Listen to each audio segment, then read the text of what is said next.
Добро вечер, јас сум Васко Ефтов во емисијата во Центар на Канал 5 телевизија. Вие сте на вистинското место, почитувани гледачи, бидејќи вечерва вие и јас имаме право да ја знаеме вистината. Тема на вечерашната емисија кои се најголемите губитници на македонската политичка сцена и кои се тие валкани игри што се прават на политичката сцена зад таа завеса која ја дели јавноста од политиката. Иако изборот е огромен, еве го нашиот избор за вечерва, кои се тие 10 најголеми губитници на македонската политичка сцена.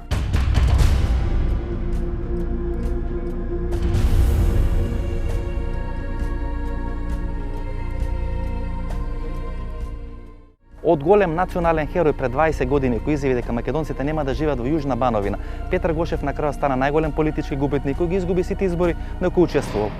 Тој дава таа флоскула нема да бидеме повеќе Јужна Бановина. Точно. Она што тогаш го забележав кај Гошев, што дојде до израз 92 кога го врати мандатот, е чувството дека му недостига чекор. Тој е од тие кои што ако не е сигурен дека ќе даде гол се повлекува.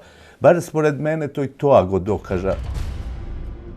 За човек кој ги изгуби сите избори имаше импозантна политичка кариера. Па сега релативно е колку е брилјантна. Но едно мора да се признае. Петар Гошев е човекот кој ги направи демократските промени. Во врвот на својата политичка кариера Петар Гошев не собра храброст и го врати мандатот да биде премиер на македонската влада септември 1992 година. Јас не сакам да бидам човек за еднократна употреба од било кого и од било која партија. Точно.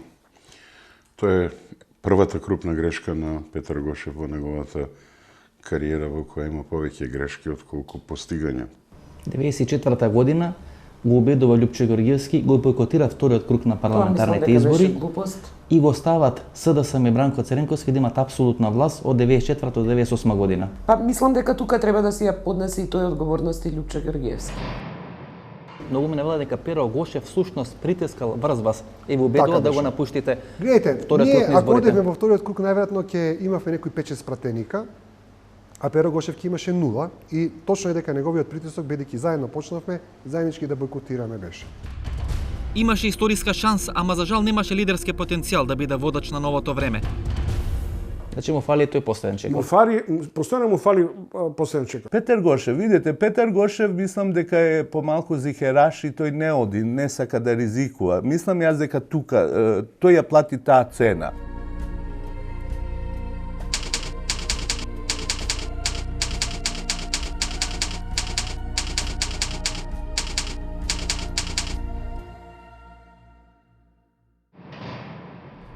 После една година беше сменет од функцијата министар за финансии 2003 година, а 2004 година беше избран за гувернер на Народната банка на силно лобирање на влашкото лоби на Хари Костов и на Штерионаков. Петар Гошев 92 го враќа мандатот за премиер и неговата кариера добива еден сосема друг тек после тоа. Па добро, ја мислам дека цела среќа што го врати лично за него, што врати мандатот, стана успешен гувернер на Народна банка на Македонија. Не сакаше да биде премиер на транзиционата олигархија кој тога се формираше, ама на крајот беше избран за гувернер како желба на крупниот капитал.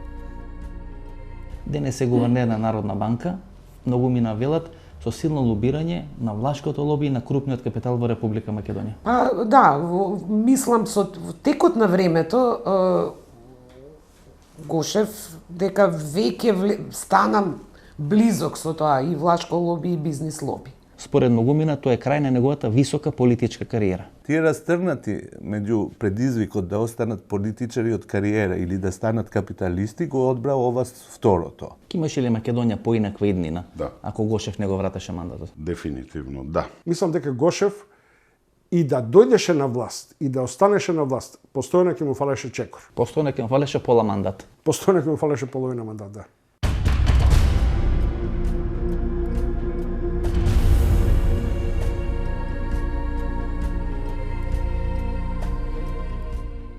Во тој силен судир на двата мокни големи Титови ученици Киро Глигоров и Васил Топурковски, Топурковски на крајот излезе како пораза на политичката сцена. Беше ли Топурковски жртва на Киро Глигоров и изгуби ли таа битка со Глигоров? Знаете што, можете денеска на Глигоров да му припишете многу жртви. Можеби и Глигоров и Топурковски веројатно е дел од тоа сплеткарење на македонскиот двор во времето на 90-тите години.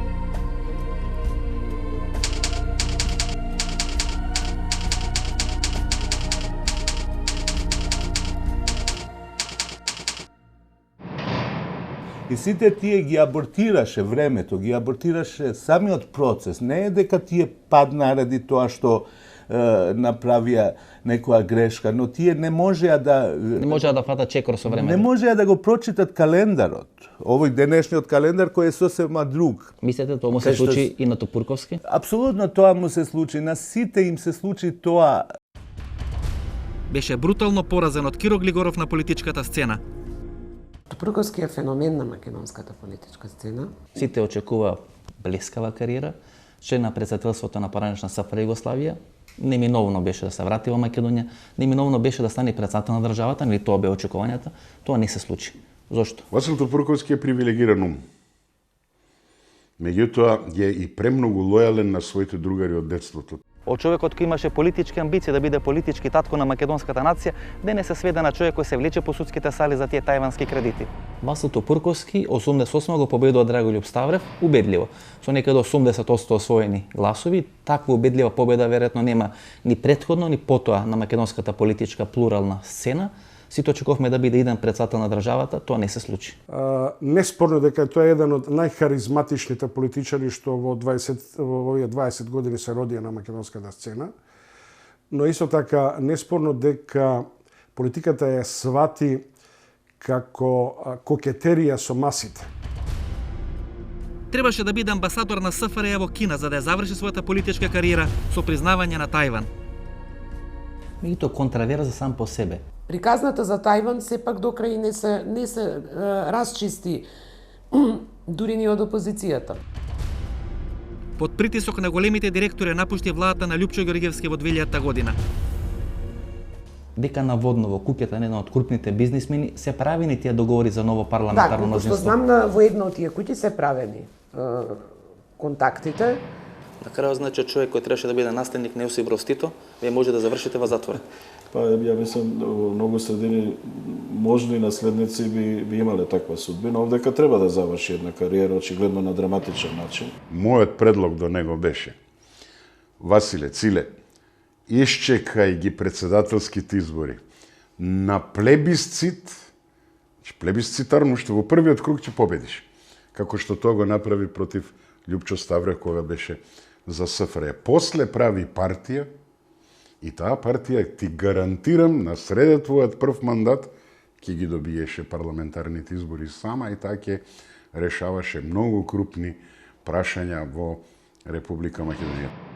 Цел живот се представуваше како голем демократ, меѓутоа сепак на крајот со неговиот глас 91 година тенковите излегува на белградските улици и го оставија на власт Слободан Милошевиќ. Васил Тупурковски сите го гледавме како иден председател на Република Македонија кој се распаѓаше Југославија, одбра да остане во Белград, не се врати 8 години подоцна и неговата кариера сепак не ја достигна таа висина која сите очекувавме. Па Васил Тупурковски мислам дека како да кажам, во лош тајминг влезе во политиката. Не можеше да направи друг избор освен да направи партија. Да не направеше партија, мислам дека ќе беше председател на Македонија.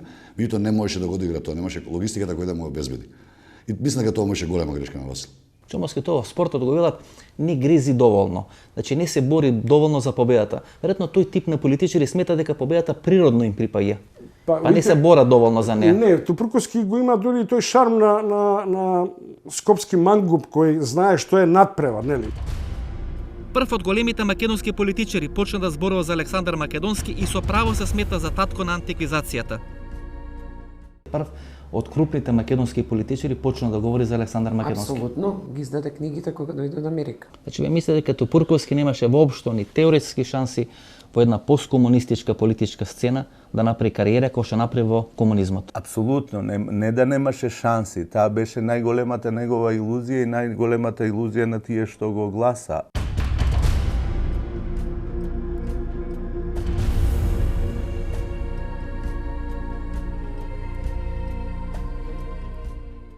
Експресно влезе во високата политика и уште поекспресно излезе од високата политика или на крајот заврши како тие млади мексикански боксери кои млади влегуваат во боксот, меѓутоа и млади завршуваат својата боксерска кариера. Ги изгуби изборите и на некој начин ја запечати својата политичка кариера. Му ја запечати. Желбата по секоја цена да го продаде СММ ја уништи политичката кариера.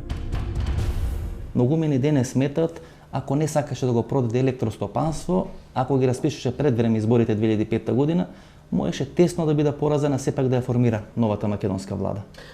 Не се согласувам со тоа. Доби кандидатски статус, апсолутно беше една сосема нова појава на македонската политичка сцена, ги изгуби изборите и ја запечати политичката кариера. Знаете, Бучковски е веројатно од она провиниенција од правниот факултет која во средината на 90-тите почна да профилира менаџери во образованието.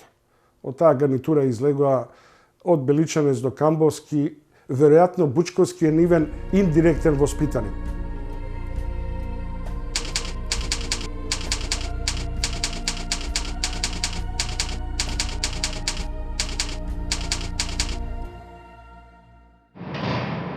Непотребно влезе во политички конфликт со Бранко Цренковски, на крајот сепак да мора да го моли тој Бранко Цренковски да му помогне во таа судска постапка која се води против Владо Бучковски. Владо Бучковски, последниот македонски премиер кој беше примен во официјална посета на Белата куќа, доби кандидатски статус за членство во ЕУ и ги изгуби изборите, изгуби партијата и изгуби власт. Во секој случај исклучително динамична личност и како председател на партија и како премиер. Тоа е нешто што треба да се цени, меѓутоа од друга страна имаше внатрешен голем багаж. Бранко Цренковски, што му имате Бранко Цренковски позади вас, вие никогаш нема да бидете успешен лидер. Бучковски за неполни 3 месеци изгубивте премиерска функција, изгубивте лидерска функција, бракот ви се растура. Како успеавте за толку кратко време да си го растурите животот и политичката кариера? Значи, дефинитивно во политичкиот живот може да разговараме што сакате, приватниот живот да го ставиме настрана. Мислам дека Владо Бучковски помина низ еден период каде што многумина веројатно ќе се однесува поинаку. Направи коалиција со Лјупчо Горгиевски за да го порази Бранко Цренковски, за на крајот да излезе како губитник од тој политички дуел. Со истите структури, истите луѓе, сакаше да владее на поинаков начин во СДСМ. Победу убедливо на Конгресот на СДСМ 2006 и губи изборите и ја запечатува политичката кариера. Па видите, таа и не е толку неуспешна политичка кариера неговата. Ако не друго и неговата, можам да речам дека е по многу елементи чиста. Оти човекот направи што можеше, дотрча до кај што можеше и во мигот кога зашто ние не ја прифаќаме и вистината дека луѓето не мора да се сите маратонци. И на крај краишта зашто зарем цел живот треба некој да се бави со политика. Неговиот модел на политичко делување денес го спроведува Никола Груевски. Бучковски не знал да си го определи противникот, дали противникот на избори му бил Никола Груевски или Бранко Цренковски. Да. И второ, што за неговото име сепак се лепеа одредени афери. Да беше Бучковски премиер, до сега ние ќе имавме решено македонско-грчки спор и најверојатно ќе бевме сигурно врз основа на тоа примени во членството на НАТО. Да не беше политички лаком и да не сакаше да го продаде електростопанство на Република Македонија таа 2005-2006 година, и ако распишеше предвремени избори денес Владо Бучковски со села сигурност можам да гарантирам дека ќе беше премиер на македонската влада и ќе беше лидер на СДСМ. Тоа не значи дека јас не сум свесен за неговите мани кои произлегува од тоа дека немаше абер од економија. Покрај сите контроверзи, Бучковски да останеше на чело на Социјалдемократскиот сојуз, денеска ние ќе имавме сосема поинаква партија. Македонија е доказ на тоа дека, пазите, во секоја држава има неспособни, има и будали, и наивни. Меѓутоа, проблемот е во тоа што само во Македонија неспособните, наивните имат своја држава.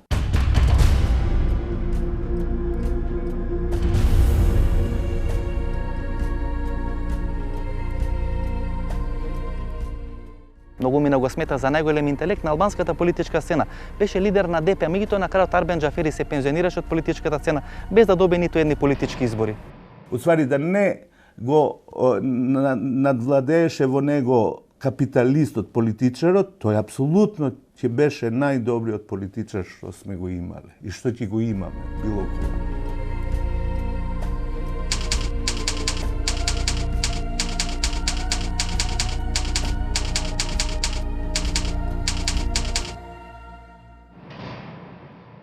По својата интелектуална вертикала, веројатно заслужуваше и требаше да добие многу повеќе на политичката сцена. Сакаше да биде интелектуален и политички татко на албанската нација во Република Македонија, не доби ни едни избори и како губитник се повлече од политичката сцена. Па се повлече заради болест, а губитник е од самиот старт. Дали болеста го спречи да направи поголема политичка кариера или на крајот сепак го спаси од еден уште поголем политички пораз? Беше во коалиција со ВМРО ДПМН, а него сепак ВМРО-вците него нарекува војвода, кој што го нарекува Тачи. Па, со Тачи и Џафери се сосема различни, но спојот нив беше фин, да речем. Апсолутно неприкосновен интелектуален политичар во албанскиот кампус на Република Македонија, никош не победил на избори. Па не може да победи Џафери на избори. Џафери е заробеник на косовскиот синдром. Он никогаш не можеше да се ослободи. Мислам дека и ден денеска нема храброст да се ослободи од косовскиот синдром. Цело време гледа како другите го гледаат него. Тоа не може, не функционира така, посебно ако тие другите не се од Македонија. Дали ваш шеф на кабинет беше господинот Арбен Џафери? Бидејќи во Македонија постојано обвинување дека господинот Арбен Џафери беше шеф на кабинет кога Качуша Ашари е шеф на косовските комунисти. Не, господин Арбен Џафери е тада радио на телевизија. Ја тада лично нисам познавала. Уредник на културна редакција во Косовската Знам телевизија. да е на телевизија радио, детаљно не знам шта е радио. Меѓутоа господин Арбен Џафери е еден од основачот Социјалдемократска партија Косова, заедно со другим. Значи вашата партија? Да, наша партија. Он е био члан на претседништво.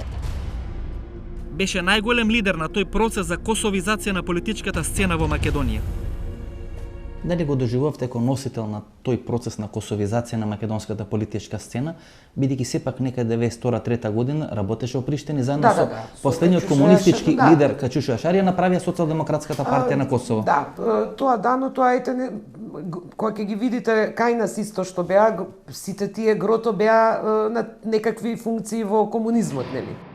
За Арбен Џафери Мендух Тачи секогаш останати опашки дека всушност за тој плашт на политиката секогаш се крија конкретни бизнес интереси и дека всушност македонските тајни служби можеби учествува во нивното формирање. Тој филозофираше, а другите околу него материализира. И нормално се знаеше на таткото му следи поголемиот дел. Оти тој требаше да покрива. Тој беше моćен, да речеме, и пробушениот зид да ви го прогласи дека е во интерес на албанци. Дали Мендух Тачи и Арбен Џафери се соработници на службите? Тие контакти со МВР почесто беа со Мендух Тачи, отколку со Џафери. Меѓутоа никош не доби нити едни политички избори во Република Македонија. Албанците во Југославија и особено албанците во Македонија рано им беше да се соочат со своите интелектуалци.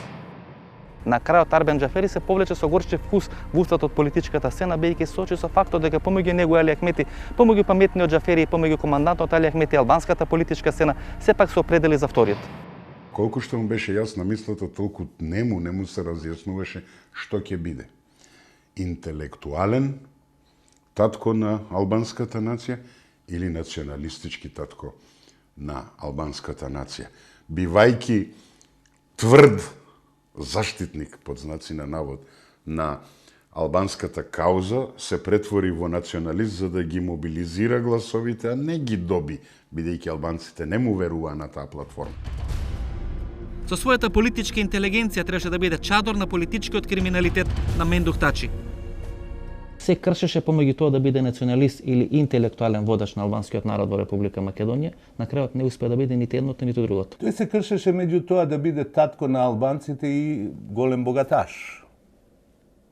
Никаква друг лом немаше кај него, никакви други дилеми.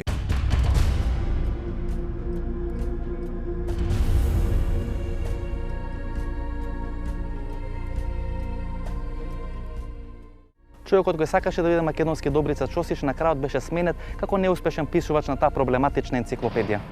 И дури често пати тврдам дека никаде во светот не се навредува толку народите колку тука во Балканот, кај што секој будала сака да има амбиции да стане татко на нацијата. Зад завесата беше еден од авторите на проектот на Ману за поделба на Македонија во 2001 година. Мислам дека сепак беше малку поширок проект отколку што се сака да се припише на еден или двајца или тројца. На крајот сака да игра улогата на Добрица Чосич на македонската општествена сцена, ја прави енциклопедијата и на некој начин доста неславно е завршува на богата општествена кариера. Веројатно да беше изведена операцијата на лустрација, сосема поинаква позиција можеше да му се придаде.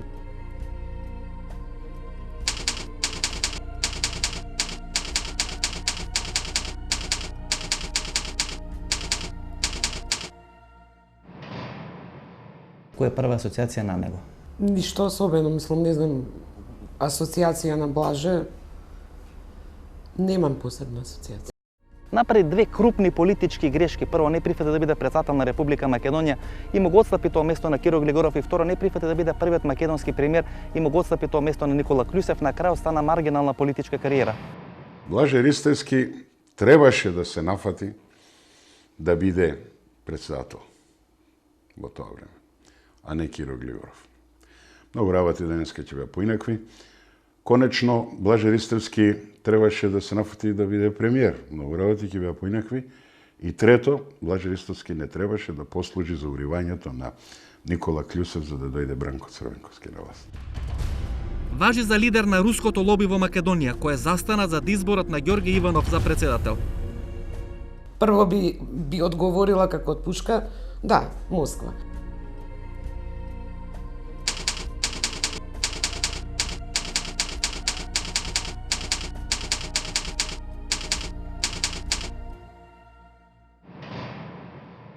Која е вашата прва асоциација на Блаже Ристовски? На што ви асоцира прво? Византиец. Значи Блаже Ристовски ви асоцира на тоа?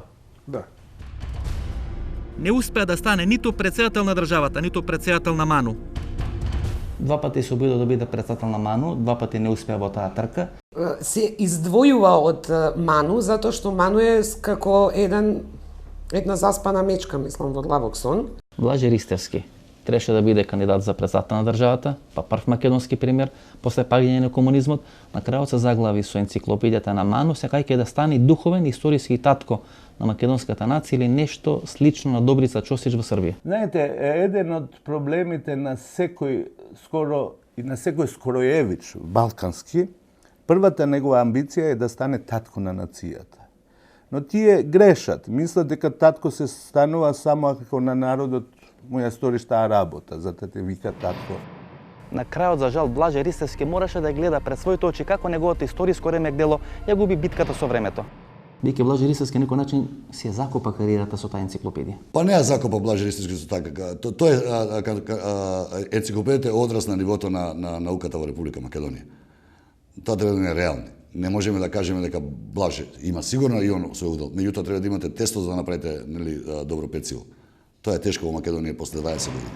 Тој е личен печат на Блаже Ристевски. Во рацете на еден човек сте дале можноста да ја толкува целата македонска историја, што е недопустиво, и за тоа да ставите печат на МАНУ. Тоа е проблемот. Ако вие тоа не го разбирате, то ни 10 Васко Ефтовци не може да ви го објаснат. Не, јас ве разбирам вас, само јас мислам дека тоа е делумно точно. На крајот се сведе во една улога да сака да биде историски татко на нацијата, ја напише енциклопедијата и безмалку со тоа стави на некој начин крст на целата своја историска и политичка кариера. Јас Блаже го сакам. Ние сме пријатели. Меѓутоа, за него важи правилото дека историјата се повторува само како фарса.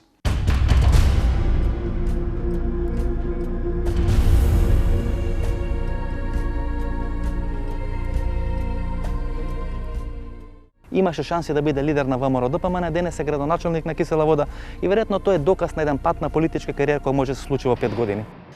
Со сугестија и со одредени лобирање на Љупчо Ѓоргиевски и Никола Груевски победува, Маријан Ѓорчев прави партија, ги губи изборите 2006 година, денес е градоначалник на Кисела Вода. Маријан Ѓорчев е најголемата политичка грешка, лична, на Љупчо Ѓоргиевски.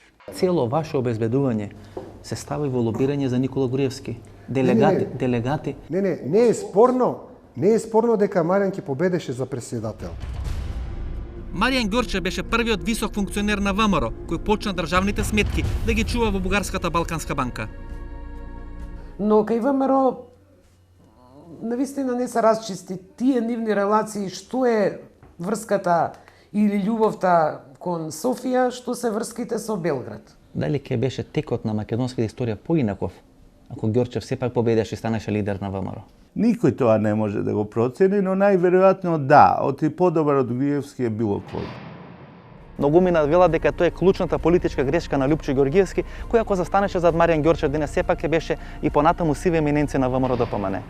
Кога веќе мораш да одбереш наследник, одбери го Маријан, ќе ти биде полојален, бидејќи е историски основач на партијата.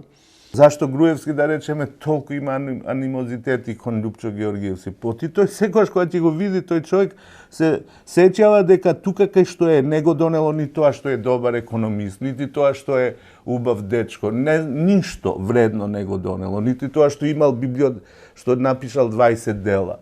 Него тоа што Лјупчо Георгиевски проценил оти тој таков како што е најдобро ќе го манипулира, валда знаејќи го каков дибек е.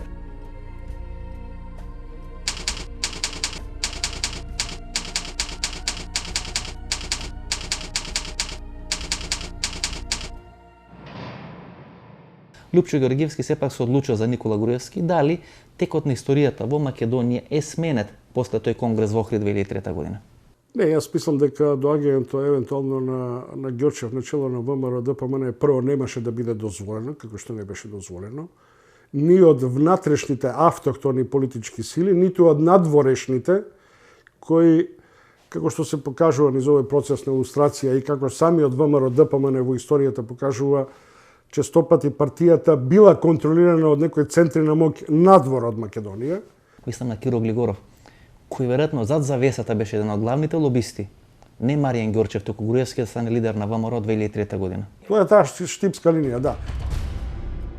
Беше лидер на проектот на ВМРО за освојување на комерцијална банка како бастион на СДСМ. Сака да кажете, тој архитекта Сашо Станинов е само извршител? Како директор на Агенцијата за приватизација, прв ги удри темелите на создавање на ВМРО-вската олигархија. Па добро, мислам дека Маријан Ѓорчев немаше шанса да ја реформира во тој случај ВМРО. Може би е подобро што ги изгуби изборите тогаш. Секој со подценување гледаше на Никола Груевски, кој беа заедно министри во владата на Лјупчо Георгиевски, на крајот сепак да биде поразен од Никола Груевски, не мора да прифати да биде градоначелник на општина Кисела Вода. Па сите тие направија партија, секој што бил министер од ДПМН потоа правеше партија.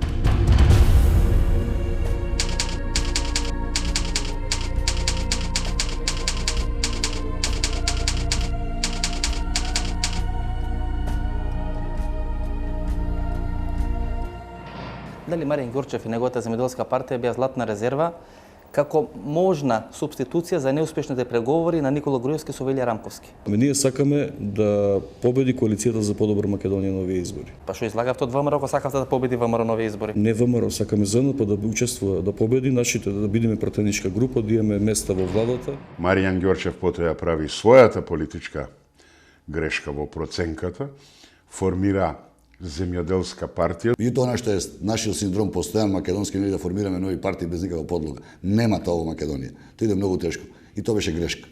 Што ја направи?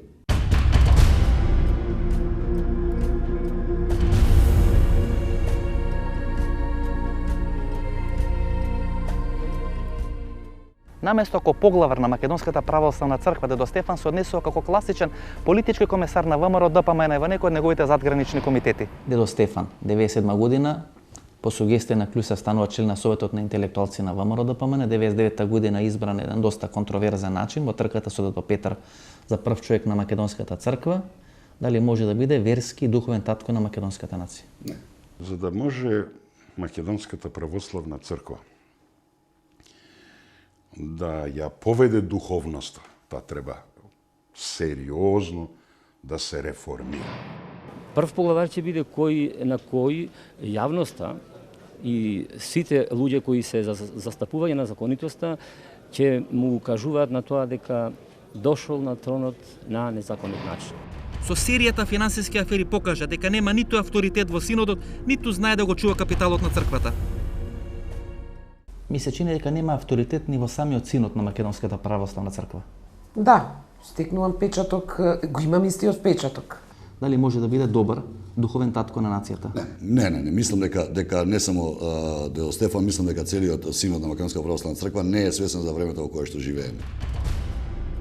После расколот помеѓу Змејковски и Лјупчо Георгиевски врвот на ВМРО, Дедо Стефан од 1997 година стана член на Советот на интелектуалците на ДПМН. Но јас имам чувство дека поглавар на православната македонска црква е Груевски. Дека таму се тие негови службеници кои што само треба да извршуваат директиви. Со серијата на лоши бизнис делки кои ги има направено во името на црквата, сепак накарот покажа дека и вербата во Господ си има своја финансиска цена. И денес едноставно како да е во туѓи одделој не може да ја обавува таа функција. Ја сватија црквата како собствена лукративност. Кога тоа ќе го измешате со чувството на недокваканост во политичката манипулација со масите, вие имате една квази српска варијанта на неонационализам. Преговараше со контроверзниот српски бизнисмен Боголюб Карич за решавање на спорот со српската црква.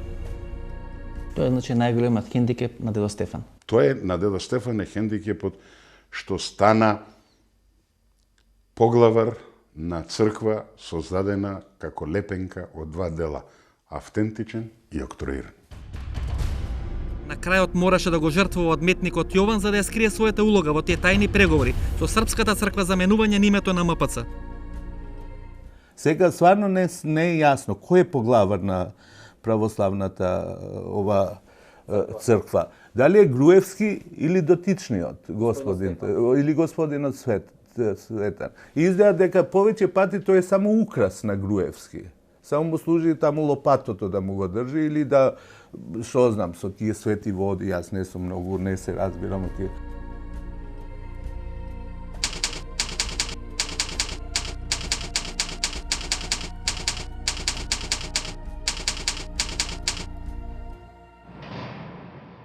Ви се чини ли дека е најголем ВМРО-вец меѓу поповите, најголем поп меѓу ВМРО-вците? Повеќето од нив повеќе ми символизираат не духовното, туку материјалното. Наместо да биде духовен татко на македонската нација, дедо Стефан на крајот сепак одбра да биде благословач и да ги држи лопатите на Никола Груевски. Не треба да биде морален татко, морален водач на нацијата. Условно речено, тоа не може. Погледнете им ги посланијата што ги пуштаат и за Божич и за Великден. Тоа се само празни фрази, ништо друго. И најмалку ја работи улогата која уствари треба да му биде, тоа да биде поглавар на верниците во Република Македонија. Знаете што, дедо Стефан е една фина натурална личност која може да биде податлива за додворување кон власта. Јас ви тврдам дека ако сега се смени владеечката гарнитура или после 4 до 6 години, а дедо Стефан останува поглавар цел живот додека е жив, дека дедо Стефан лесно ќе излезе од својата националистичка кожа. Значи, дедо Стефан е заштитен повеќе од римскиот папа, од една страна го штити уставот на МПЦ дека може да биде доживотен поглавар на црквата, од друга страна ниту една власт не би тргнала да ги санкционира неговите финансиски промашувања. Така, јас сум убедена дека ни власт на СДСМ, ниту било која власт на ВМРО би санкционирала доколку таму има одредени нели сомнителни или криминални моменти.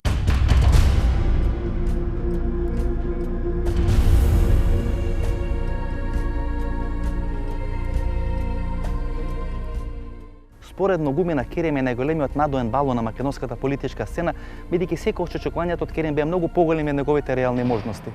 Мене не ми е толку маркантна фигура, морам да признам сега. Меѓутоа е присутен во сиве овие транзициони години. Беше еден од последните македонски дипломати кој се бореше за спасување на Југославија. Но генерално мислам дека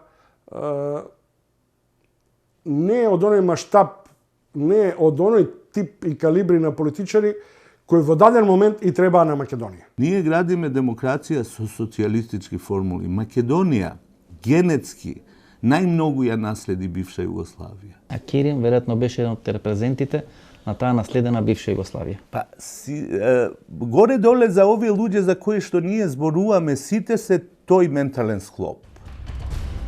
Non-пейперот на Керим беше првиот пробен балон од 2001 година кој го најави потпишувањето на рамковниот договор. Во кризната 2001 беше министер за надворешни работи. Знаете, сите ние го забораваме фактот дека Срđan Керим е тој што го донесе тој non-paper. Да, не го забораваме. Кој велевме дека е од Грција и на крајот тој беше преточен во рамковниот договор. Non-paperот на Керим ги кажуваше мерките што беа предложени, го заборавив името американецов Фровик.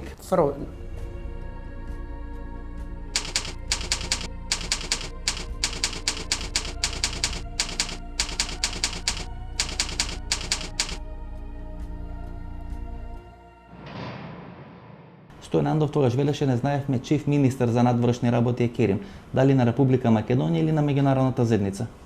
За Керим? Па не знам, јас повеќе за Борис Трајковски, нели?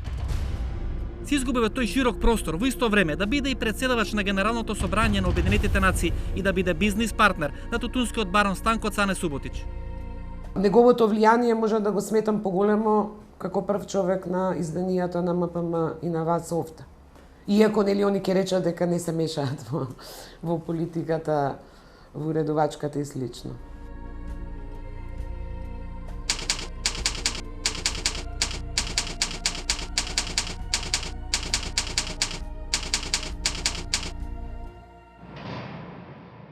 Керим Повас е човек и политичар кој многу подобро ги разбираше белградските ходници отколку скопските кулари.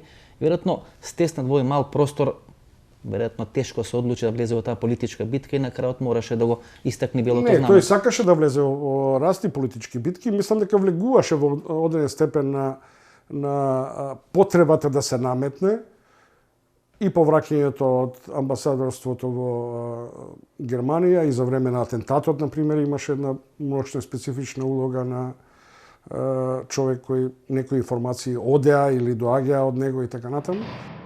По штипска линија беше омилен дипломат на Киро Глигоров, влегуваше во безброј политички комбинации од процесите на спасување на СФР Југославија до процеси на договарање со Грција за името, меѓутоа на крајот не собра храброст да реализира ниту еден проект. Па немаше храброст. Очигледно дека нема храброст, дека сакаше да игра на сигурност. Во политика нема сигурност. Во политика мора да бидете храбри и да влезете во играта до крај. Мислам дека тоа е грешката кај Керим. Керим требаше да биде исклучително храбар и да влезе во трката, без оглед на што и да се случи.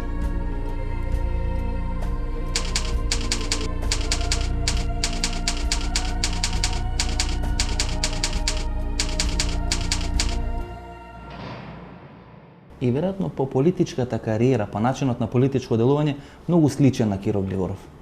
Не, немам за него такво мислење. Знам дека е близок со Глигоров. Што тие не се навикнати да некој да гласа за нив. Тие се навикнати некој комитет да одлучи, да им ја испорачи победата и тие само да седнат во фотелјата која што е предвидена во нив. Во последен момент се откажа од председателска трка. Но лапидарно би кажал дека е тоа равенство меѓу Васил Тупурковски и Срđan Керим. На крајот сепак наивно очекуваше дека некој на Керим кој председавач на Генералното собрание на Обединетите нации натацна ќе му понуди функцијата председател на Република Македонија. Срđan Керим апсолутно интересна биографија и кариера, од председавач на Генералното собрание на Обединетите нации до човек кој е бизнис партнер на Станко Цане Суботич, еден од најголемите тутунски барони на Балканот. Па рекосме да, интересна биографија.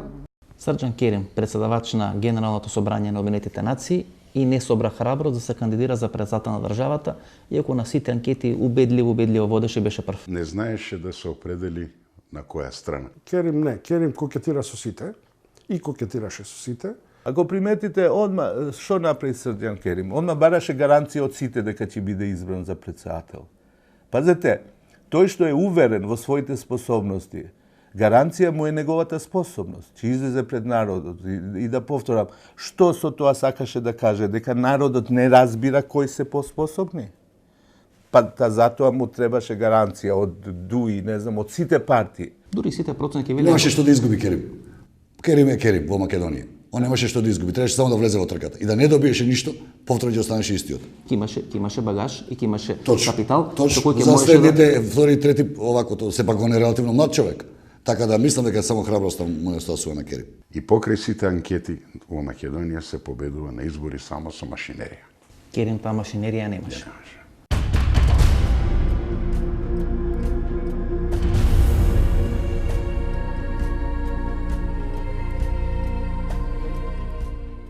Без малку ги предаде сите своји политички пријатели, почнувајќи од Кумо Тито Петковски, преку Перо Гошев до Владо Бучковски, на крајот Ѓоко Спасов стана жртва на сопствената политичка кариера и на сопствените спреткарања во политиката.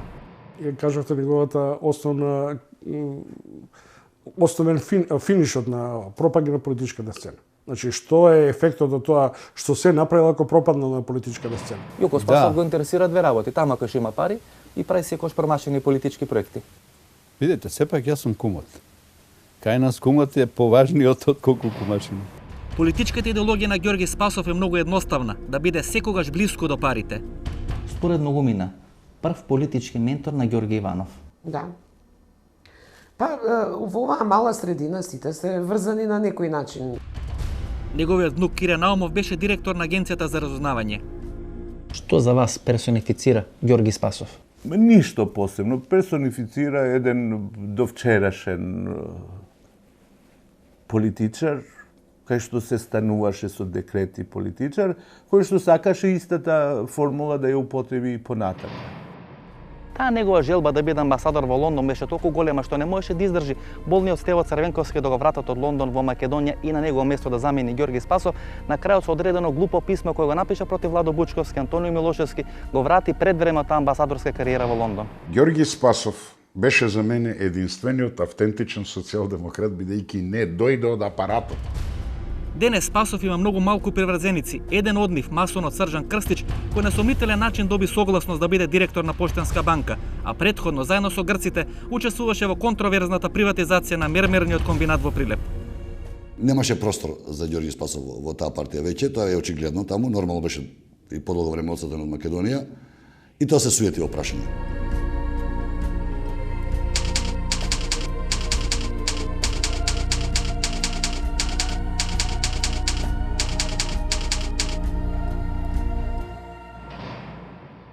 Човекот кој два пати беше министер од редовите на СДСМ, два пати беше амбасадор, испратен од СДСМ во странство, денес остана осамен на политичката сцена со само неколку поддржувачи. Едниот од нив е неговиот внук Кире Наумов, кој беше директор на Агенцијата за разузнавање, и вториот е банкарот Срđan Крстич, кој е масон и кој учествуваше во таа продажба на мермерниот комбинат на грците. На крај го прави демос и заглавува политичката мизерија. Кај нас скоро сите што имат нешто да станат, што имат амбиции да станат нешто во животот, првим почнуваат пробат да станат пеач. Ако тоа не им успева, идат варијанта да станат новинари, и ако уште и тоа не им успева, мислат дека можат да станат политичари. Зашто? Затоа што се смета дека таа е професија со која секој може да се бави. Беше главен политички ментор на Радмила Шекеринска. Во времето кога таа лидер на СДСМ сака да е финансиски директор на партијата, го прави демос. Најмногу очекува токму од Радмила Шекеринска, на крај Радмила Шекеринска му удира ножот во грб, што би рекол Никола Груевски, и го напушта демос. Го напушта затоа што според изјавите на Радмила Шекеринска, барем во интервјута што сега го имаме за Фокус, јас и тоа верувам дека Радмила Шекеринска нема намера да го напушти Социјалдемократскиот сојуз.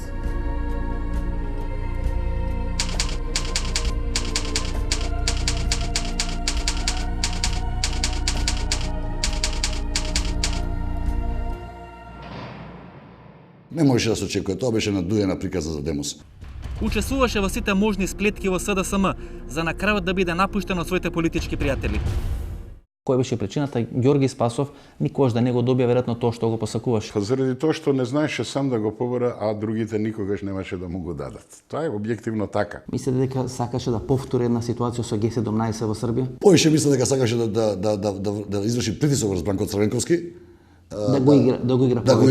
И не само него, и целата екипа што беше околу демосот, кога што мислеше да формира Г17. Таму немаше капацитет од тој аспект на Г17, сепак структурата беше горе-доле доминантно социјалдемократска. Беше долгогодишен соработник на Бранко Црвенковски. Така. Со сугестија на Ѓорги Спасов или со комбинација со Бранко Црвенковски беа правени одредени кадровски екзекуции во врвот на СДСМ, на Владо Бучковски, на Петар Гошев, на Тито Петковски. Така. Прв пат влезе во политички судир со Бранко Црвенковски и беше маргинализиран на политичката сцена. И па тоа се тие дворски игри во СДСМ. Останете со нас и по рекламите да видите кој е 10-тиот најголем политички губитник на македонската политичка сцена.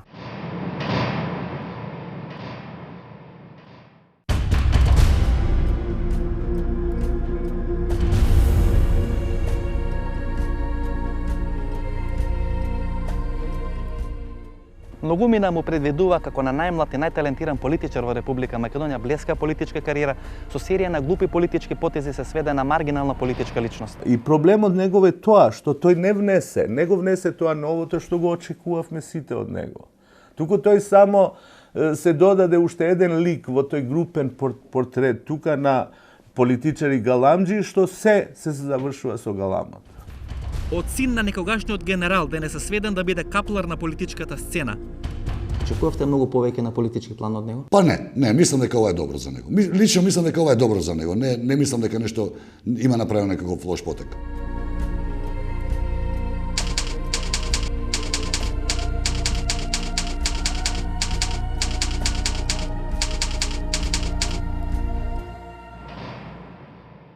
злобниците веројатно би искоментирале од син на генерал денес се сведе на каплар на политичката сцена.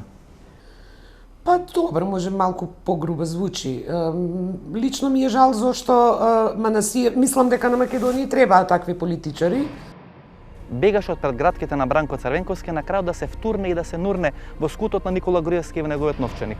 На крајот Јово Манасиевски да се сведе да не може да собери 10.000 потписи за Нано Ружин и да изјавува Ѓорги Иванов дека ако тие не му ги собрале потписи за Нано Ружин немаше да влезе во претседателската трка. Мислам дека воопшто не го искористија овој период за да излезат од таа сенка. Чувствував потреба да се помогне онака човечки и ги замолив сите мои студенти да му помогнат, бидејќи човекот е сепак бивш амбасадор, политичар, и на што ќе личеше тоа да не ги собере потписите. Тоа ќе го чини него многу и го чини него многу. Брате, рейтингот дека не може да го подигне, зашто така состојбата во Македонија.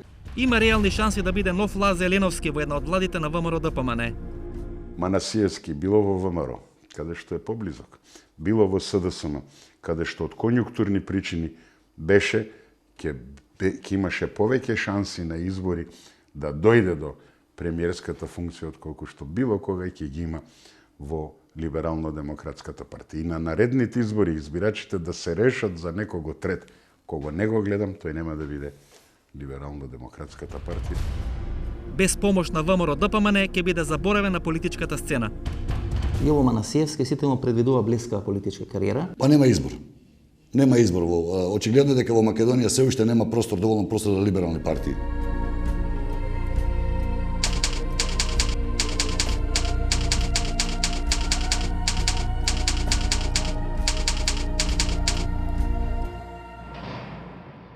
Јово Манасиевски, веројатно политичар од младата генерација од кој најмногу очекувавме.